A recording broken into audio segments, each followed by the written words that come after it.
आप देख रहे हैं आपका अपना सिटी चैनल। स्वागत है आप सभी का आपके अपने चैनल सिटी चैनल में। आज हम पहुंचे हैं भगवान श्री चंद्र महाराज जी के मंदिर में। भव्य मंदिर के अंदर कुछ उपराला करवाया जाने वाला है, पर उससे पहले हम मिलवाएंगे आपको बाबा जी से, जो संत हैं और सेवा का काम कर रहे हैं और मुंबई से आए हैं। इतिहास के बारे में जानेंगे, इस मंदिर की महिमा के बारे में। तो बाबा जी, आपका स्वागत है हमारे सिटी चैनल में। आपके चैनल के थ्रू मैं आज जो भी देश विदेश में ये भक्तजन देख रहे हैं उनको सबको मैं बाबा श्रीचंद जी के 530वें जन्मदिन के उपलक्ष्य में हार्दिक बधाई देता हूं। और जैसे कि आपने बताया कि ये मंदिर बाबा श्रीचंद जी को समर्पित है।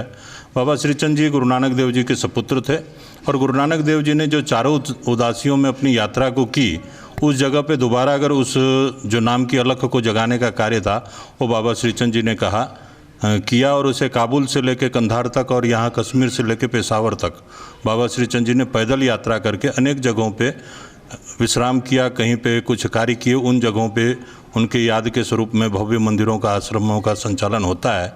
उसी कड़ी के अंतर्गत चंबा में जब बाबा श्रीचंद जी का आखिरी पड़ाव था, जब वो धरती से जा रहे थे और बाबा श्रीचंद जी अंतर ध्यान हुए थे मणिमहेश के पहाड़ियों में, तो आखिरी पड़ाव यहाँ पे आता है कि बाबा श्रीचंद जी यहाँ चंबा में आए और चंबा में रावी दरिया पार कराने के लिए जब उन्होंने, जो नाविक था, जो नाव चलाता था, तो उसने मना कर दिया, तो श्रीचंद भगवान उस शिला को ही लेके रावी को पार किया और वो शिला यहाँ पे स्थापित है अभी।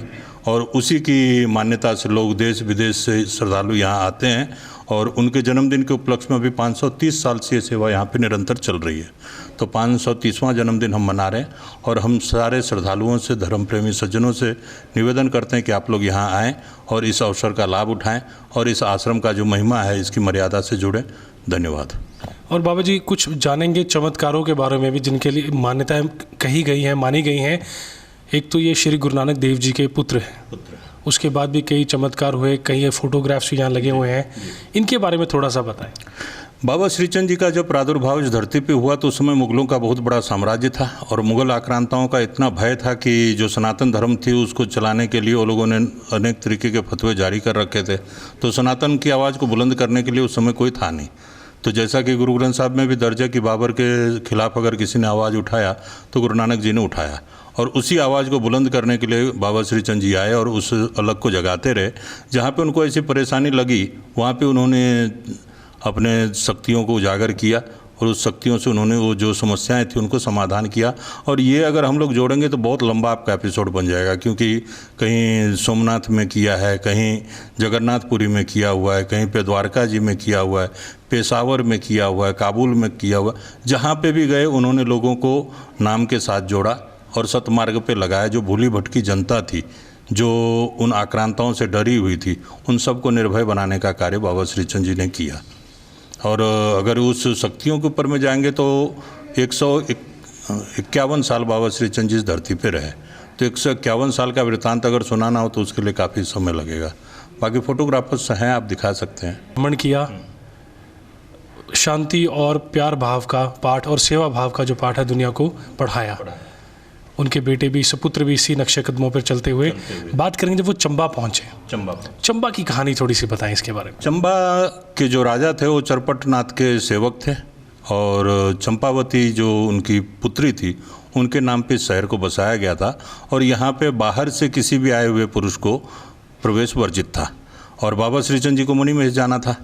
तो जब उन्होंने चंबा में आके यहाँ पे एंट्री लेने की कोशिश की तो नाविक ने जो है वो मना कर दिया कि यहाँ पे राजा की तरफ से हुक्म है कि बाहरी व्यक्ति को प्रवेश ना दिया जाए।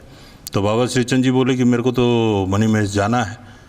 तो जब उन्होंने मना कर दिया तो बाबा श्रीचंद जी जिस शिला के ऊपर खड़े थे, शिला मतलब पत्थर आज के ज़माने में जिसको कहते हैं, तो पत्थर को उन्होंने हुक्म किया कि भाई जब ये नहीं चल रहा है तो तू ही चल।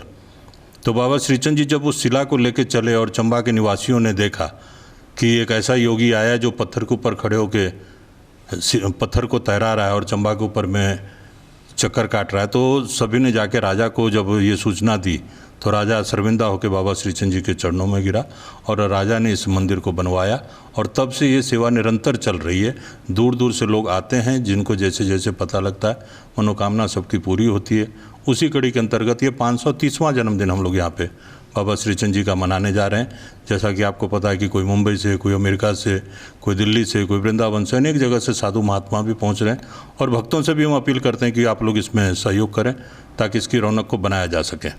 बिल्कुल। और बाबा जी वही शिला है जहां बाबा जी बैठकर आए थे, जब उसके बाद इंसिडेंट आपने बताया, हिस्ट्री बताई जी, ये शिला वही है जिस शिला के ऊपर में बाबा श्रीचंद जी इस चंबा का भ्रमण किया उन्होंने। वो शिला यहाँ पे विराजमान है और बाबा श्रीचंद जी का जो भव्य प्रतिमा यहाँ पे स्थापित किया गया, इस शिला की पूजा होती है और जो मनोकामना मांगता है वो शिला पूरी करती है। और बाबा श्रीचंद जी जब यहाँ से जाने लगे तो बाबा श्रीचंद जी ने राजा को अपनी चिमटा और अपनी झोली यहाँ दे गए थे, मतलब पूर्ण त्याग स्वरूप में वो मणिमहेश को गए थे। तो बाबा श्रीचंद जी का चिमटा और खड़ाऊँ यहाँ पड़ा हुआ है, वो भी उनकी निशानी यहाँ पे हम लोगों ने संभाल के रखा। उनकी दोनों टाइम पूजा अर्चना की जाती है, संक्रांत को भोग लगता है, तो उनकी जो निशानी हो यहाँ पे अभी भी मौजूद है। और क्या मान्यता है, कई लोग मन्नत लेकर आते हैं यहाँ पर जी, कहते हैं 40 दिन या 30 दिन, एग्जैक्ट बताइए कितने दिनों की मन्नत होती है, अगर मांगी जाए तो पूर्ण होती है बाबा जी के आशीर्वाद से? देखिए, बाबा श्रीचंद जी इन सब चीज़ों से परे थे, वो इन सब चीज़ों का विरोध करते थे। जैसे बाबा नानक जी को भी कहा जाता है, सबसे बड़ी चीज़ होती है श्रद्धा। अगर आपकी श्रद्धा है तो आप कितने दिन की अपनी श्रद्धा से जो कहते हैं वो कबूल हो जाती है। वो कोई 21 दिन का रखता है, कोई 11 दिन का रखता है, कोई 41 दिन का रखता है, किसी को पल में मिल जाता है। तो जिसकी जैसी श्रद्धा उसको वैसा फल मिलता है। अब हम अपने यहाँ से अगर ये अनाउंस करें कि इतना दिन का है तो गलत होगा, क्योंकि कई लोग यहाँ पे लोकल मान्यता बनी हुई हैं। मान्यता जिसकी जैसी श्रद्धा है उसको हम रोक नहीं सकते, क्योंकि हर आदमी की अपनी अपनी श्रद्धा है, वो किस हिसाब से चलता है उसको आप, क्योंकि एक चीज़ होती है परंपरा और एक चीज़ होता है ज्ञान। तो ज्ञान से तो आप किसी चीज़ को समझा सकते हो, पर जो परंपरा होता है ना उसमें विश्वास होता है, उसमें आप किसी का खंडन नहीं कर सकते। जिसको जैसा परंपरा है कि जी मैं 21 दिन यहाँ नंगे पैर आऊँगा, कोई कहता है नहीं जी मैं एक टाइम भोजन करके यहाँ पे आऊँगा, कोई कहता है नहीं मैं सुबह दुकान ही तब खोलूँगा जब बाबा जी का दर्शन कर लूँगा। यहाँ पे पूरा मार्केट है, वो आता है सुबह दर्शन करता है, यहाँ से जल लेके जाता है, अपनी दुकान में छिड़कते हैं, तब दुकान को वो लोग खोलते हैं। तो जिसकी जैसी श्रद्धा उसको वैसी मनोकामना उसकी पूरी होती है। हम अपने तरफ से किसी को कहें कि ऐसा है, सो ऐसा कुछ नहीं। और हमारी भी यही कहना है हमारा भी कि बाबा जी सभी पे आशीर्वाद रखें, सभी की जो मनोकामना है वो पूर्ण हो, आशीर्वाद बनाए रखें, सुख समृद्धि से जीवन चलता रहे। सर्वे भवन्तु सुखिनः, सर्वे सन्तु निरामया, सर्वे भद्राणि पश्यन्ति, माँ कश्चित् दुख भाग्वित। ये हमारा सनातन का नारा है कि हम पूरे विश्व को एक अपना परिवार समझते हैं, वसुधैव कुटुम्बकम। तो हम पूरे विश्व को एक परिवार समझते हैं और सबके साथ में प्रेम माहौल के साथ रहा जाए, किसी का किसी से राग ना हो, द्वेष ना हो, बदले की भावना ना हो, सब मिलजुल के रहें, यही धर्म सिखाता है और हम भी यही कहते हैं। शांति और प्रेम सभी में बना रहे। खूब कहा बाबा जी आपने। आप ज्ञानी हैं, आप ज्ञान अर्जित करते हैं, ज्ञान बांटते हुए जनता में, ताकि जो धर्म है वो आगे बढ़ता रहे और लोगों में सद्भावना और शांति बनी रहे। बाबा जी एक बार और हमारे माध्यम से जो जन्मदिन का उपराला करने जा रहे हैं आप, इसके लिए श्रद्धालुओं को एक बार और आप बुलावा देना चाहें? ये जो प्रोग्राम है ये 10 तारीख से प्रारंभ होगा। प्रातः 9 बजे यहाँ पे रामायण का पाठ रखा जाएगा और यहाँ पे गुरु ग्रंथ साहब जी का श्री अखंड पाठ प्रकाश होगा। शाम को कीर्तन दीवान होगा, 11 को भी फिर कीर्तन दीवान होगा, रामायण का भोग पड़ेगा, शाम को कीर्तन का आयोजन किया गया। 12 को बाबा श्रीचंद जी का अभिषेक होगा, गुरु ग्रंथ साहब का भोग पड़ेगा। नगर की परिक्रमा के लिए नगर भ्रमण पे बाबा श्रीचंद जी निकलते हैं तो वो भी होगा। उसके बाद में रात को फिर कीर्तन दीवान है, लंगर का प्रबंध है। तीनों दिन गुरु का अटूट लंगर यहाँ पे बरताया जाएगा और ये तभी संभव है जब संगत साथ देवे। तो हम संगत से बार बार अपील कर रहे हैं कि संगत सहयोग दें, हम सेवा करने के लिए तैयार हैं। तो संगत ज़्यादा से ज़्यादा मात्रा में आए, बस यही अपील है हमारी। बिल्कुल, हमारी भी यही अपील है। इस शुभ काम के लिए संगत बढ़ चढ़कर हिस्सा ले, इसमें हिस्सेदारी दे, अपना योगदान दे। परोपकार और पुण्य का काम है, जितना हो सके हमारे समाज को आगे आना चाहिए, हाथ बटाना चाहिए ऐसे कार्यों के लिए। तो बाबा जी बहुत बहुत धन्यवाद, हम शुक्रगुजार आप हमारे सिटी चैनल के साथ बने। जी, मैं भी आपकी चैनल के लिए मंगल कामना करता हूँ कि जो भी लोग इस चैनल के दर्शक से देख रहे हैं उनको सबको बाबा श्रीचंद जी के जन्मदिन की हार्दिक शुभकामना। जय श्रीचंद। जय श्रीचंद महाराज जी की। तो हम आप पहुँचे हैं कश्मीरी मोहल्ला के अंदर। यहाँ हम आपको एक आर्कोलॉजिस्ट से मिलवाने जा रहे हैं। ये कोई आम आर्कोलॉजिस्ट नहीं है, इन्होंने चंबा के हिस्ट्री के ऊपर बड़ी डिटेल में बात की थी कुछ दिन पहले हमारे माध्यम से। हम दोबारा इनको चैनल पे लेकर आए हैं, लेकिन आज ये कुछ और बताने जा रहे हैं। तो आपका इंतज़ार ना करवाते हुए आपको मिलवाते हैं आपको डॉक्टर राजेश साहब सहगल साहब से। सर, स्वागत आपका हमारे सिटी चैनल में। धन्यवाद सिटी चैनल को पुनः मुझे बोलने के लिए मौका देने के लिए बहुत बहुत धन्यवाद।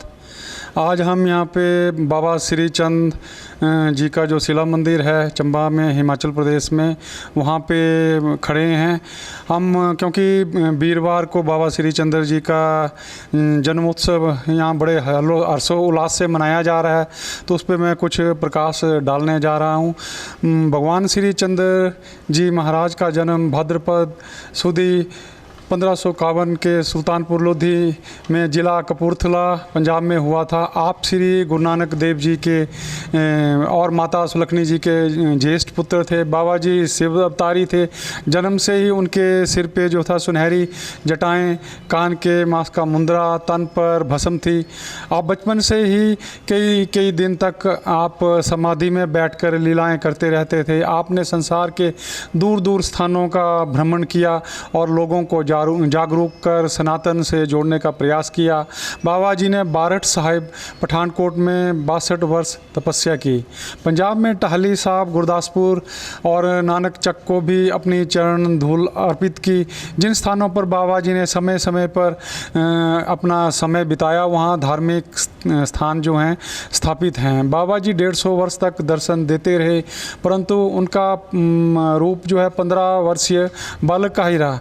मतलब बोलने का मतलब है कि वो बाल रूप में ही रहे और उन्हें बाल ब्रह्मचारी भी कहा जाता है। वारठ साहब में तपस्या करने के बाद भाई कमलिया के साथ महमून पठानकोट से होते हुए 1643 में पोष कृष्ण पंचमी को चंबा पहुँचे। उस समय चंबा में राजा पृथ्वी सिंह का राज्य था।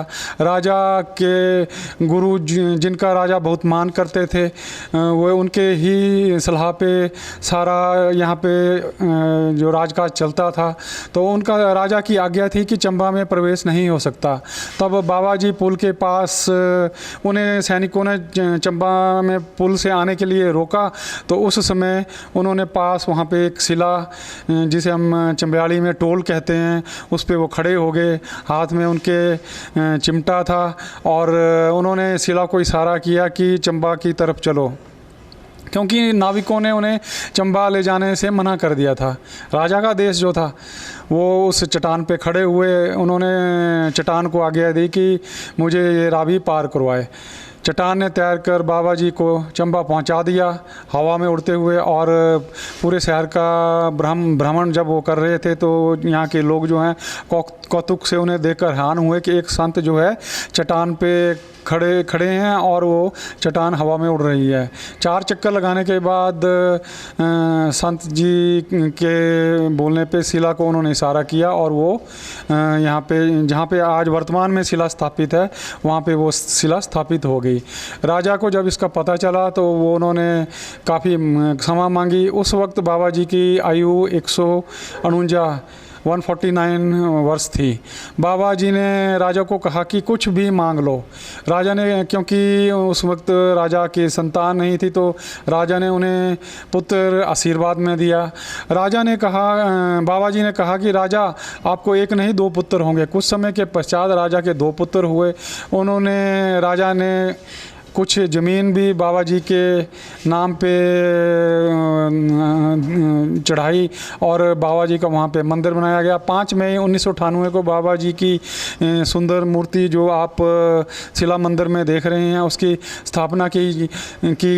बाबा जी के जीवन के दौरान उनके साथ शिला, चिमटा, झोली, खड़ावें देखभाल मतलब साथ रही। लेकिन जब वो आगे मणिमहेश की तरफ निकलना था, तो वो वहाँ पे जो है अपनी जो झोली, चिमटा और खड़ाऊँ यहाँ पे छोड़ गए। उस वक्त वो 150 वर्ष के हो चुके थे। वो आगे भरमौर से मणिमहेश की पहाड़ियों की ओर गए और कहा जाता है कि वे वहीं पे वो लोप हो गए। हमारी संसारिक यात्रा यहीं तक थी। उनका कहना था कि उनके राजा को कहा कि हमारी संसारिक यात्रा यहीं तक है, और वो कैलाश पर्वत में लीन हो गए। इस शिला मंदिर की ये मान्यता है कि जो यहाँ सच्चे भाव से आता है, मनोकामना करता है, उसकी मनोकामना पूरी होती है। यहाँ तो कहा जाता है कि 40 चालियाँ रखने पे ये मुराद, लेकिन ऐसा नहीं है।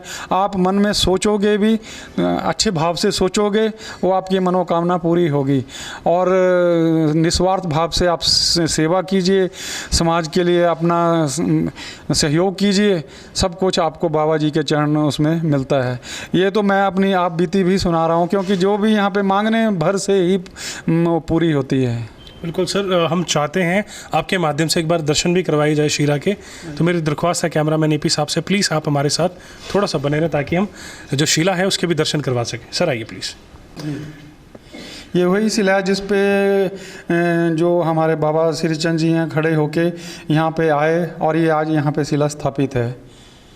पहले छोटा मंदिर हुआ करता था, भक्तों के ही प्रयास से ये जो है आज आप ये भव्य रूप मंदिर का देख रहे हैं। पहले भी भव्य था, लेकिन अब ये भव्य है। ये सारा इनका बाबा श्रीचंद जी का ही प्रताप है।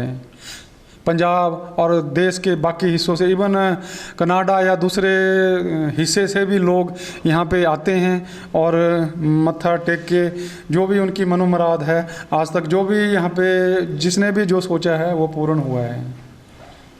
देश विदेश से लोग आते हैं, मान्यता मांगते हैं, मन्नत मांगते हैं और उनकी मुरादें पूरी होती हैं, तो फिर वापस फिर लौट कर आते हैं।